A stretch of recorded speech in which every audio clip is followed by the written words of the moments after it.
அனைவருக்கும் வணக்கம். Welcome to Tamil பட்டாளம். நம்ம யூனிட் 5ல எக்கனாமிக்ஸ் கொஸ்டின்ஸ் வந்து டெஸ்ட் கொஸ்டின் ரிவிஷன் பண்ணிட்டு வந்துட்டு இருக்கோம். அதுல ஒரு டாபிக்கா நான் உங்களுக்கு கவர் பண்ணி கொடுத்துட்டு வந்துட்டு இருக்கேன். இன்னைக்கு கொஸ்டின் பார்க்க போறது பாத்தீங்க அப்படின்னா வேளாண்மை. வேளாண்மையில பட்ஜெட் போட்டுப்பாங்க இல்லையா, அது சார்ந்த விஷயங்கள் வந்து பார்க்கலாம். பிளஸ் வந்து நிலச்சீர்திருத்தம், நிலச்சீர்திருத்தத்தோட வேளாண்மை, வேளாண்மையில அறிவியல் தொழில்நுட்பம் அப்படிதான் நம்மளுக்கு கொடுத்திருப்பாங்க.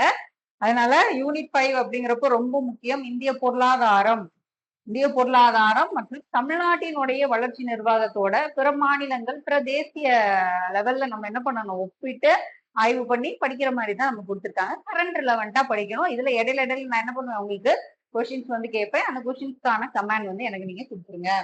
பாருங்க, மத்திய புள்ளியியல் மற்றும் திட்ட அமலாக்க அமைச்சகத்தின் சமீபத்திய தொழில்துறை கணக்கெடுப்பின்படி இந்தியாவில் அதிக எண்ணிக்கையிலான தொழிற்சாலைகளை கொண்டு, அதாவது 40,000க்கும் அதிகமான தொழிற்சாலைகளை வச்சு முதலிடத்தில் உள்ள மாநிலம் எது அப்படின்னா தமிழ்நாடு தான். இப்ப தமிழ்நாடு தான் முதலிடத்துல இருக்குன்னு சொல்லியிருக்காங்க. தொழிற்சாலையில தாவேகா தலைமையிலான தமிழக அரசு தமிழ்நாட்டின் பொருளாதாரத்தை எந்த ஆண்டிற்குள் 1.5 டிரில்லியன் பொருளாதாரம் அப்படின்னு சொல்லுவாங்க. 1.5 டிரில்லியன் அமெரிக்க டாலர் பொருளாதாரத்தோட ஒப்பிட்டு சொல்லியிருப்பாங்க. அந்த அளவுக்கு மாத்தணும் அப்படின்னு சொல்லிட்டு இலக்கு நிர்ணயம் பண்ணியிருக்காங்க. நம்ம சொல்றோம் அப்படின்னா இது 2025 டு 26 கணக்கெடுப்பு அப்படிங்கிறத நம்ம பார்க்கணும்.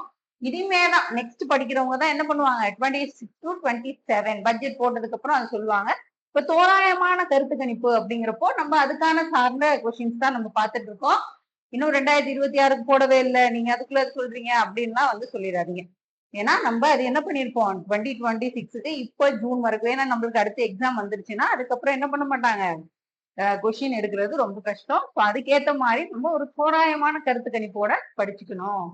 பாருங்க, 1.5 டிரில்லியன் அமெரிக்க டாலர் பொருளாதாரமா மாத்துறதுக்கு இலக்கு என்னைக்கு வச்சிருக்காங்க, 2036 வந்து இலக்கா வச்சிருக்காங்க. 2025-26 நிதியாண்டு மதிப்பீட்டின்படி இந்தியாவின் ஒட்டுமொத்த மாநிலங்களினுடைய பொருளாதார அளவில் தமிழ்நாடு எத்தனையாவது பெரிய பொருளாதாரமா இருக்கு. தமிழ்நாடு பொருளாதாரம் இருக்கிறதுல எந்த பிளேஸ்ல இருக்கு அப்படின்னா 2வது இடத்துல இருக்கு. 2வது பெரிய பொருளாதாரமா இருக்கு. ஃபர்ஸ்ட் பிளேஸ்ல பாத்தீங்கன்னா மகாராஷ்டிரா இருக்கும். மகாராஷ்டிரா இருப்பாங்க. 2வது பிளேஸ் தான் நம்மளுக்கு தமிழ்நாடு கொடுத்திருப்பாங்க. தமிழ்நாட்டின் தொழில்துறை மற்றும் ஏற்றுமதி சாதனைகள் குறித்த பின்வரும் கூற்றுக்களுள் ஆராய்க. மின் பொருட்கள் உற்பத்தியில், மின்னணு பொருட்கள் ஏற்றுமதியில், அந்த எலக்ட்ரானிக் குட்ஸ் எக்ஸ்போர்ட் பண்றதுல தமிழ்நாடு இந்திய அளவில் முதலிடத்தில் உள்ளது அப்படின்னு சொல்லியிருக்காங்க. அது சரியானதுதான்.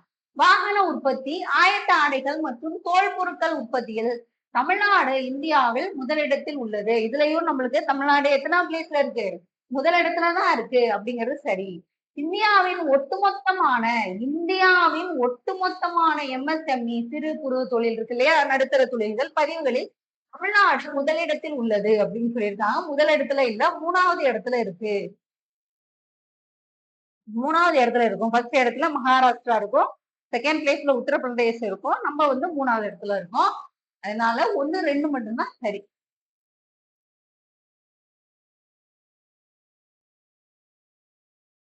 தவறானது கேட்டதுனால 3 மட்டும்தான் தவறானது.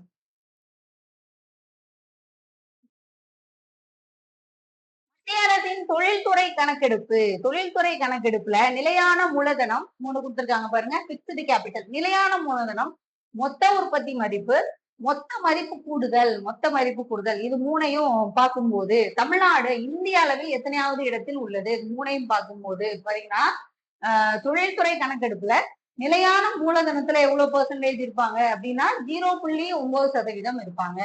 மொத்த உற்பத்தியில எவ்வளவு இருக்கிறாங்க அப்படின்னா 10.11% இருக்காங்க. மொத்த மதிப்பு கூடுதல் அதுல எவ்வளவு இருக்காங்கன்னா 10.26% இருக்காங்க. இந்த 3ஐயும் இவ்வளவு பெர்சன்டேஜ் பெற்று தமிழ்நாடு இந்திய அளவில் எத்தனையாவது இடத்தில் உள்ளது அப்படின்னா 3rd பிளேஸ்ல இருப்பாங்க. 3வது இடத்துல இருக்கு. இந்தியாவில் பசுமை ஹைட்ரஜன் மையங்களில் ஒன்றாக மத்திய மாநில அரசுகளால் அடையாளம் காணப்பட்டுள்ள தமிழ்நாட்டின் முக்கியமான துறைமுகம் எது அப்படின்னு பாத்தீங்கன்னா தூத்துக்குடி துறைமுகம். 2027ஆம் ஆண்டு தமிழக வெற்றிக் கழகம் தலைமையிலான அரசு அறிவித்துள்ள குறுவை சிறப்பு தொகுப்பு திட்டம். குறுவை சிறப்பு தொகுப்பு திட்டம் குறித்த பின்வரும் கூற்றுக்களை ஆராய்க. இந்தியாவின் மொத்த மதிப்பீடு, இந்தியாவினுடைய மொத்த மதிப்பீடு எவ்வளவு கோடி சொல்லியிருக்காங்க. இந்த குறுவை சிறப்பு தொகுப்பு திட்டம் விவசாயத்துக்கு எவ்வளவு ஒதுக்கீடு பண்ணியிருக்காங்கன்னா பாருங்க, 134.83 134.83 கோடி ஒதுக்கீடு பண்ணியிருப்பாங்க. அதனால இது வந்து தவறானது. டெல்டா மாவட்டங்களில் குழாய் கிணறுகள் மூலம் சாகுபடி செய்யும் விவசாயிகளுக்கு ரூபாய் 77.50 கோடி பிரத்யேகமாக ஒதுக்கப்பட்டுள்ள 50 கோடி ஒதுக்கப்பட்டிருக்கு. இது டெல்டா மாவட்டத்துக்கு. டெல்டா அல்லாத மாவட்டங்கள் கார், குறுவை மற்றும் சொர்ணாவாரி நெல் சாகுபடியை ஊக்குவிக்க ரூபாய் 57.33 கோடி ஒதுக்கீடு செஞ்சிருக்காங்க. அப்படிங்கிறப்போ 2, 3 வந்து சரியானதுதான். 2, 3 சரி. 2026-27 குறுவை சாகுபடி திட்டத்தின் கீழ் தவேக அரசு விவசாயிகளுக்கு வழங்கக்கூடிய ஊக்கத்தொகை மற்றும் மானியங்களினுடைய மொத்த மதிப்பீடு எவ்வளவா இருக்குன்னா, ஒரு விவசாயிக்கு அப்படிங்கிறப்போ 4000 வரைக்கும் அப்படின்னு சொல்லியிருக்காங்க. சீதா வந்து ஆன்சர். தமிழக வெற்றி கழகத்தின் 2026 தேர்தலை பேஸ் பண்ணி தேர்தல் அறிக்கையில் விவசாயத்துறை மேம்பாட்டிற்காக முதன்மையாக அறிவிக்கப்பட்ட வாக்குறுதி. ஃபர்ஸ்ட் விவசாயிகளுக்கு தேர்தல் அறிக்கையில தவேக அரசு அறிவிச்சது பாத்தீங்கன்னா, விவசாய கடனை தள்ளுபடி பண்றோம், விவசாய கடன் தள்ளுபடி பிளஸ் பயிர் ஆதரவு இது வந்து சொல்லியிருப்பாங்க. 2026ஆம் ஆண்டு குறுவை சிறப்பு தொகுப்பு இப்ப பார்த்தோம் இல்லையா, அந்த திட்டத்தின் கீழே நிதி ஒதுக்கீடு செய்யப்பட்டுள்ள முக்கிய கூறுகள் கோதுமை இயந்திர நடவு மற்றும் நேரடி கோதுமை விதைப்பிற்கான ஊக்கத்தொகை. எதுவுமே கோதுமை கிடையாது, நெல் இயந்திர நடவு, நெல்லுதான் சொல்லியிருப்பாங்க. நெல் இயந்திர நடவு மற்றும் நெல்லுக்கான விதைப்பிற்கான ஊக்கத்தொகை கொடுக்கிறோம்.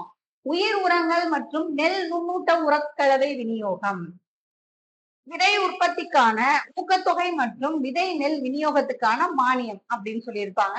சோ 2, 3 மட்டும் சரி.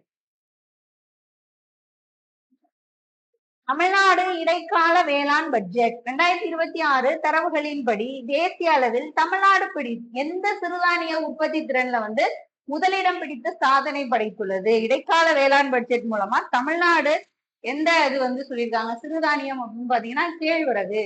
தமிழ்நாடு வேளாண் பட்ஜெட் 2026 அறிக்கையின்படி கடந்த 5 ஆண்டுகளில் 174 கோடி நிதியில 24 லட்சம் ஏக்கர்ல, இது வந்து எப்போதுமே சொல்லியிருக்கேன், இது 25 to 26.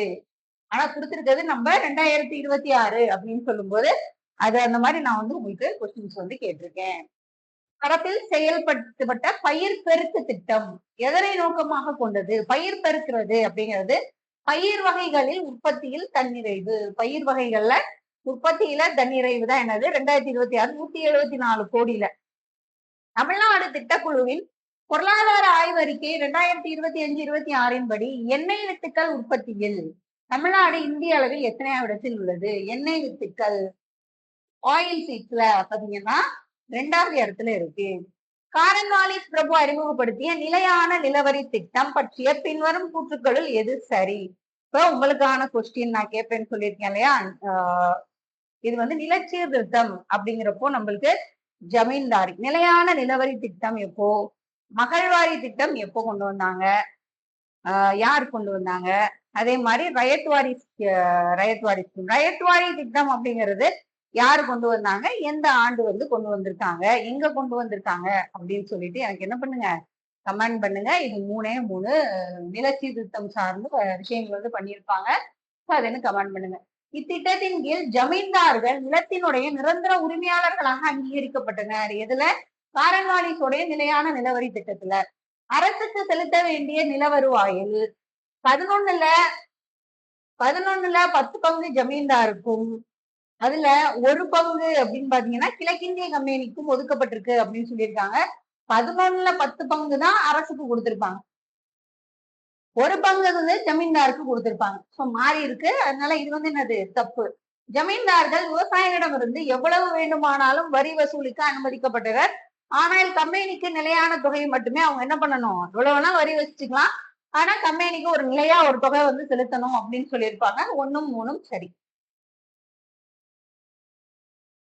தாமஸ் மன்றோ மதராஸ் மாகாணத்தில் ரயத்வாரி முறையை அறிமுகப்படுத்திய போது அது விவசாயிகளுக்கு மிகுந்த நிம்மதியை அளித்தது. ரயத்வாரி முறை தாமஸ் மன்றோ அறிமுகப்படுத்தியிருக்காங்க. அது விவசாயம், ரயத் அப்படின்னா விவசாயம் தான். அதனால என்ன பண்ணிருக்காங்க, அவங்களுக்கு நிம்மதி கொடுத்திருக்கு. இத்திட்டத்தில் இடைத்தரகர்கள் நீக்கப்பட்டு நிலவரி நேரடியாக அரசிடம் செலுத்தப்பட்டது. வரியின் அளவு மிக குறைவாகவும் நெகிழ்வாகவும் நிர்ணயிக்கப்பட்டது. இதெல்லாம் சரிதான். ஆனா வரி அளவை குறைக்கல. வரி அளவு அதிகமா தான் இருந்திருக்கு. வரி அளவு அதிகமா தான் இருக்கும். ஏதாவது பஞ்ச காலங்கள், நெருக்கடி காலங்கள் வந்தா கூட கரெக்டான வரியை அவங்க செலுத்திடணும், என்ன ஆனாலும் வரி செலுத்திடணும் அப்படின்னு சொல்லியிருப்பாங்க. அதனால அது அவங்களுக்கு கஷ்டம்தான். ஏ சரி, கூற்று ஏ சரி, ஆர் தவறு.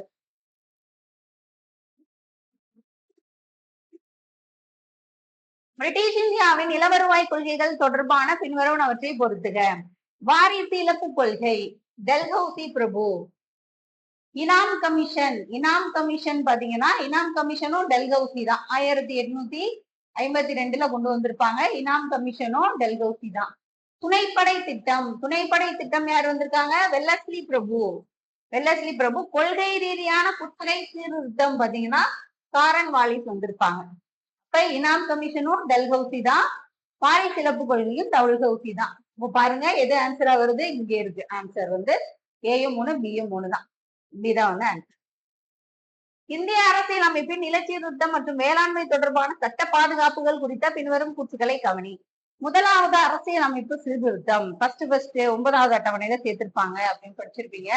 9வது அட்டவணையில் சேர்க்கப்பட்டது 1951 மூலமாக ஜமீன்தாரி முறை ஒழிப்பு சட்டங்களை நீதிமன்றம் மறு ஆய்விலிருந்து பாதுகாக்கணும் அப்படிங்கிறதுக்காக அது சரியானதுதான்.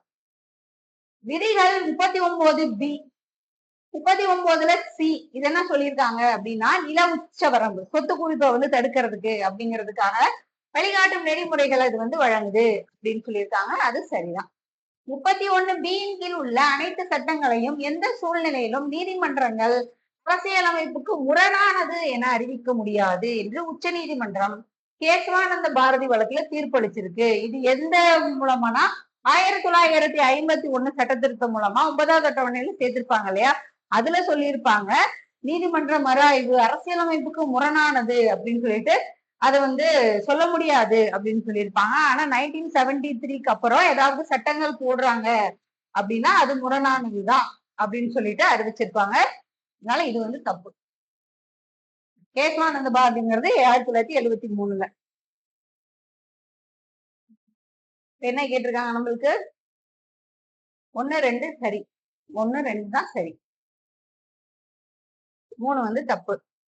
தமிழ்நாடு வேளாண்மை துறை கொள்கை குறிப்பின்படி பாரம்பரிய நெல் ரகங்களை பாதுகாப்பதற்காக செயல்படுத்தப்பட்ட முக்கிய திட்டங்கள், வேளாண்மைக்காக போடப்பட்ட திட்டங்கள், வேளாண்மைக்காக எவ்வளவு நிதி ஒதுக்கீடு பண்ணியிருக்காங்க, எந்தெந்த துறைக்கு ஒதுக்கீடு பண்ணியிருக்காங்க, நெல்லு, கோதுமை, எண்ணெய் வித்துக்கள், நெடக்கடலை அப்படின்னு சொல்லிட்டு ஒரு இதுக்கும் என்ன பண்ணியிருப்பாங்க, எத்தனை பிளேஸ்ல இருக்கு அப்படிங்கறது முத கொண்டு நம்ம என்ன பண்ணணும், படிச்சுக்கணும்.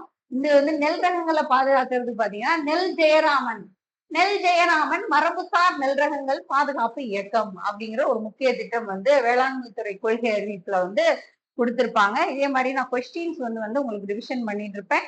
குரூப் 1 குரூப் 2க்கான டெஸ்ட் பேட்ச். ஸோ அதுக்கு டெஸ்ட் அட்டன் பண்ணுங்க. டெஸ்ட் அட்டன் பண்ணிட்டு அந்த கொஸ்டினை மஸ்டா ரிவிஷன் பண்றது ரொம்ப முக்கியம். நெக்ஸ்ட் அடுத்த ஒரு வீடியோல பார்க்கலாம். நான் கேட்டிருக்க கொஸ்டினுக்கு என்ன பண்ணிருங்க, கமெண்ட் பண்ணிருங்க. தேங்க்யூ.